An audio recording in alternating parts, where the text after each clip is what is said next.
Jacó e Israel. Hoje a leitura está em Gênesis 28 ao 50. A leitura e o vídeo de hoje ficarão um pouco extensos, porém é necessário para finalizarmos o livro do Gênesis. São 22 capítulos que te farão entender a história de Jacó, a continuidade da promessa que Deus fez a Abraão, o surgimento das 12 tribos de Israel, a linhagem do Messias e o cumprimento da promessa feita no Jardim do Éden. Tá vendo? Como ler a Bíblia toda é muito importante? Então vamos lá. Gênesis capítulo 28. A história de Jacó começa antes mesmo dele nascer. Filho de Isaac e Rebeca, neto de Abraão, ele nasce segurando o calcanhar do seu irmão Esaú. Seu nome, Jacó, carrega essa marca. Alguém que tenta alcançar, que disputa, que se antecipa. Desde o ventre, sua vida é marcada por tensão, promessa e conflitos. Ele nasce dentro da linhagem da aliança, mas ainda distante do caráter que essa aliança exigia. A Bíblia não esconde isso porque Deus não trabalha com personagens. Deus trabalha com pessoas reais. Jacó cresce em meio à promessa feita a Abraão, mas tenta garantir o seu futuro com as próprias mãos. Ele engana o seu irmão, ele engana seu pai, e por isso ele precisa fugir. Ele sai de casa não como um herdeiro estabelecido, mas como um fugitivo.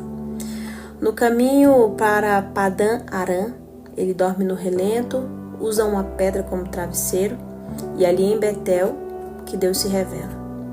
Jacó não constrói um altar, é Deus quem desce para falar com ele. A escada que liga céu e terra mostra que a promessa não depende do esforço humano, mas da iniciativa de Deus. Deus então reafirma a promessa abraâmica, a terra, a descendência, a bênção sobre todas as famílias da terra e, acima de tudo, a sua presença constante. Jacó acorda impactado, mas ainda em processo de transformação. A promessa foi confirmada, mas o caráter de Jacó ainda precisava ser tratado. Em Gênesis 29, o texto nos mostra que os anos seguintes moldaram Jacó. Em Padã Arã ele trabalha, ele espera, ele ama, ele é enganado. Quem diria? O enganador passa a experimentar o peso do engano. Ele se casa com Lia e 14 anos depois com Raquel, e também com Bila e Zilpa, suas servas. Seus casamentos revelam conflitos, favoritismo, dor, mas também mostram que Deus não abandona a sua obra por causa das falhas humanas. Desses relacionamentos imperfeitos nascem 12 filhos. A casa é confusa, mas o propósito é firme. Deus está formando uma nação dentro de uma tenda. Você já parou para pensar que as nossas casas são escolas de formação espiritual dos nossos filhos? Precisamos olhar para dentro das nossas casas e nos dar conta do que colocaremos no mundo para as próximas gerações. No capítulo 32, quando Jacó retorna à terra prometida, o texto atinge um ponto decisivo. No Val de Jaboque ele luta com Deus. Não é um sonho, não é uma visão, é um confronto. Jacó não foge, não negocia, não engana. Ali ele se revela e luta. E ali algo muda. Seu nome é transformado. Jacó continua existindo, mas Israel nasce. Aquele que antes tentava alcançar a promessa, agora aprende a depender de Deus. Ele sai mancando, mas sai sabendo quem é. E aqui eu aprendo algo com Deus. Confrontos com Deus sempre nos deixará transformados, mas nem sempre sairemos ilesos dessa batalha. Entre transformar o nosso caráter e deixar uma marca em nós, o que você acha que Deus vai preferir caso seja necessário fazer? A partir desse momento, Jacó passa a ser Israel. E Israel deixa de ser apenas um homem para se tornar um povo em formação.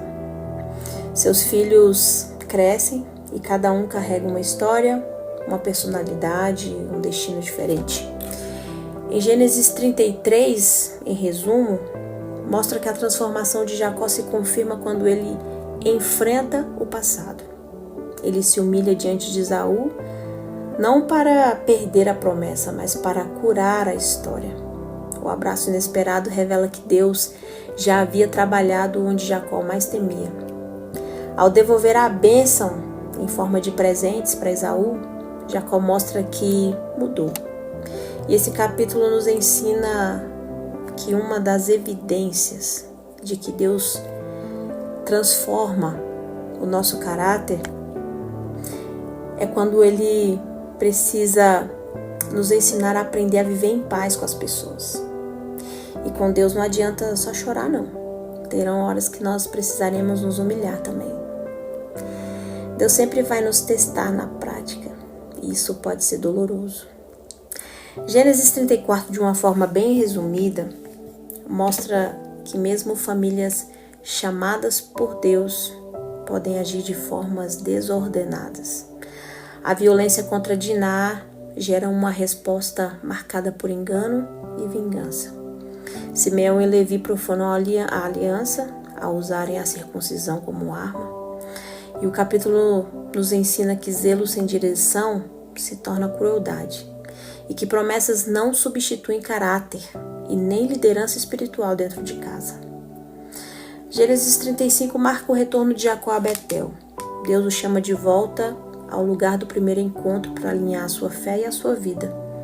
Jacó remove ídolos da casa, constrói um altar, tem o nome de Israel confirmado. O capítulo sela a maturidade espiritual, mas também perdas. Morre Raquel, morre Isaac.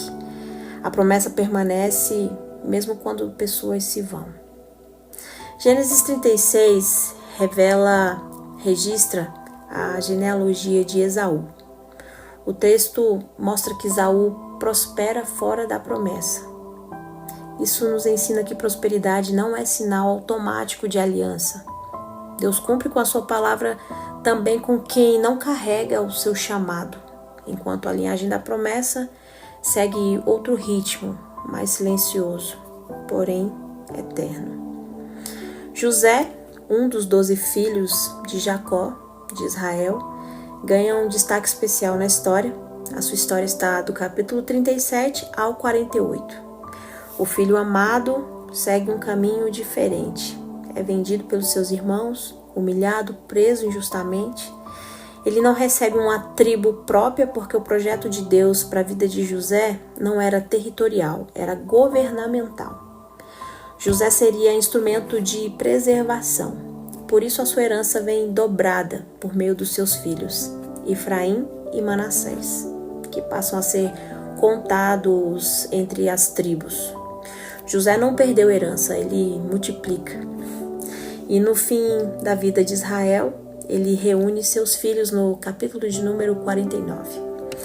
Ele aqui não fala como um pai emocionado, mas como um patriarca profético. Suas palavras revelam destinos. Rubem perde a primogenitura pela instabilidade. Simeão e Levi são marcados pela violência, mas Levi encontra a redenção no sacerdócio. Judá recebe o cetro, a autoridade e a promessa de que dele viria o governante, apontando para a linhagem de Jesus, o Messias. Issacar é marcado pelo discernimento, Zebulon pela expansão, Dan pela justiça, ainda que com muitos perigos. Naftali pela liberdade e pela prontidão. Gad pela resistência. Azer pela fartura, José pela frutificação e Benjamim pela intensidade. Cada tribo passa a carregar uma herança espiritual que atravessa toda a Bíblia, moldando líderes, juízes, reis, profetas. A história de Jacó se encerra em Gênesis 50. Ele morre no Egito, mas não pertence ao Egito. E antes de morrer, ele faz questão de ser sepultado em Canaã, na caverna de Maquipela, o mesmo lugar onde estavam enterrados Abraão, Sara, Isaac e Rebeca. A terra ainda não havia sido conquistada, mas já era herança. Seu funeral é solene, até os egípcios reconhecem a sua grandeza. O corpo de Jacó volta para a promessa, nos ensinando que a fé não espera a posse para reconhecer o que Deus já havia declarado. Israel deixa um legado claro. Identidade precede função. As tribos mostram que Deus trabalha com pertencimento, herança e lugar. Ao longo da Bíblia, quando alguém é identificado por sua tribo, isso revela a sua história, a sua expectativa espiritual, o seu papel no meio do povo. Quando essa identidade ela é ignorada, surge confusão, funções erradas, crises espirituais, como vemos repetidamente no livro dos Juízes. Nós veremos quando chegar lá. Quando as pessoas não sabem de onde são, passam a fazer o que parece certo aos seus próprios olhos. Hoje nós não pertencemos a uma tribo literal, mas pertencemos a Cristo, o leão da tribo de Judá. Nele encontramos filiação, herança, identidade. A história de Jacó nos ensina que Deus transforma pessoas antes de formar povos. E a história de Israel nos ensina que identidade não nasce do que fazemos, mas de onde pertencemos. E quando isso está claro, nós sabemos onde estamos, como devemos viver e para quem viver. Jacó nunca deixa de ser Jacó.